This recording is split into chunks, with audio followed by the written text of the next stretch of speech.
তাহলে এবার সমস্যাটা বলো।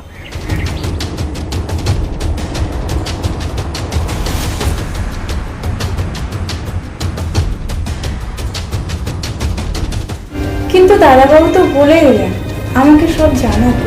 একটা কথা আছে না, অভাগা যেদিকে চায় সাগর শুকাইয়ে যায়।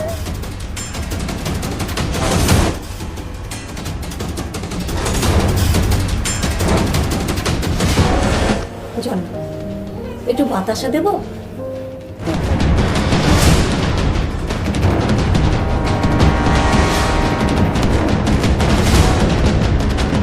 আজ খেলতে দেবে না দাদা? চলো, সবাই চলে এসছে মাঠে। কিন্তু বাবার মা ঘরে নেই।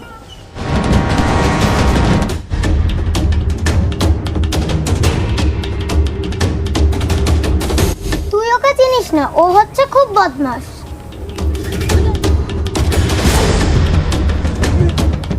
এত বড় ঘটনা আমি জানতে পারলাম না।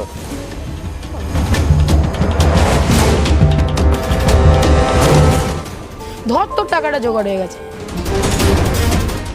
আপনাকে তো বলেছিলাম। ও আচ্ছা আচ্ছা, আসলে নানা কাজে ব্যস্ত থাকি তো,